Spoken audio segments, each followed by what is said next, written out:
Hello everyone, welcome to Delta Healthcare. So now in today's product demonstration, I am going to tell you about the specifications of the two simulator. The first one is male catheterization simulator, and second one is about the female catheterization simulator.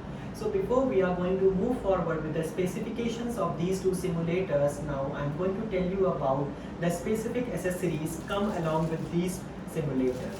Along with these simulators, you may able to get one talcum powder. The talcum powder is widely used to maintain the durability of the mannequins. For example, if you are not using the simulators for more than 1 year, for more than 1 week or 2 weeks, so what you can do is you can spread the talcum powder over the skin area and to maintain its durability, and we can use the mannequin for a long lasting purpose also.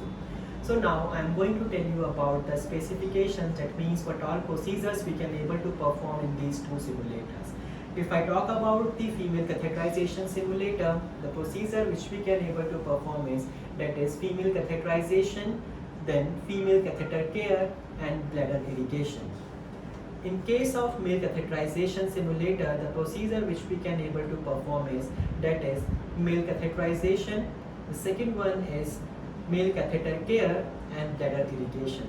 One more procedure we can able to perform in the male catheterization simulator, that is condom catheter insertion. For example, if your patient is suffering from the incontinence of urine, so in case of incontinence of urine, we are not necessarily inserting the catheter, because we have to prevent the patient from the infection. So unnecessary catheterization should be avoided. So to maintain or to prevent the patient from the infection, what we can do is we can go with the condom catheter, because with the help of the condom catheter insertion, we can prevent the bed wetting and we can prevent the patient from the development of the bed sore. So now I am going to tell you about the specific things regarding this model. So as you can see in these two models, here you can see there are the transparent bottles are there. So these two transparent bottles you can fill with the help of the artificial urine. You can prepare the artificial urine with the help of betadine solution, and you can add some amount of water. So it will create, or it will give a realistic appearance of the urine itself. So you can fill the bottle with the help of the artificial urine, and then you have to open the chamber, this clamp, and then the whole urine will accumulate in this bladder. These two are the transparent bladder. And once the urine may become accumulated in this particular area, what you will do is you will clamp it, and then we can insert the catheter with the help of the insertion area. So now I am going to show you how you are going to insert it.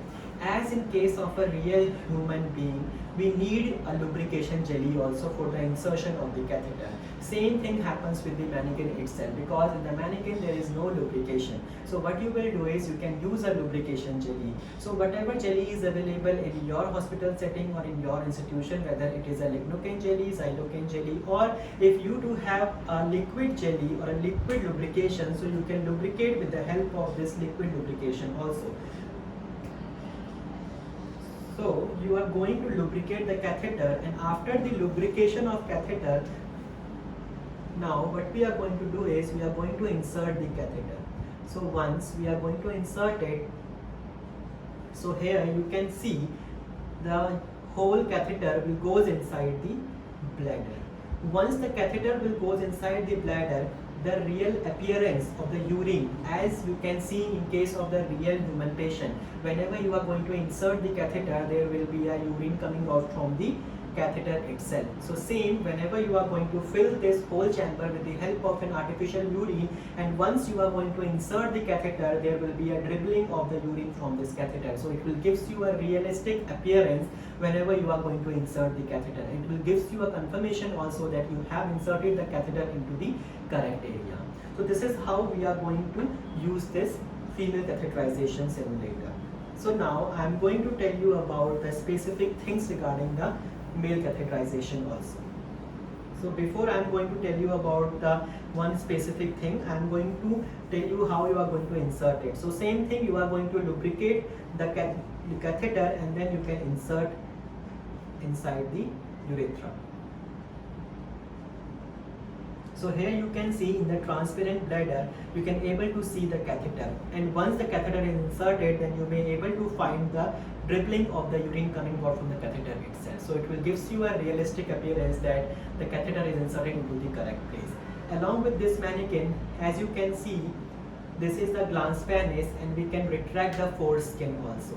So whenever you are teaching your participant regarding the catheter care, so we have to retract the foreskin and then we can go with the catheter care. And you have to tell your participant also that you have to revert back the skin.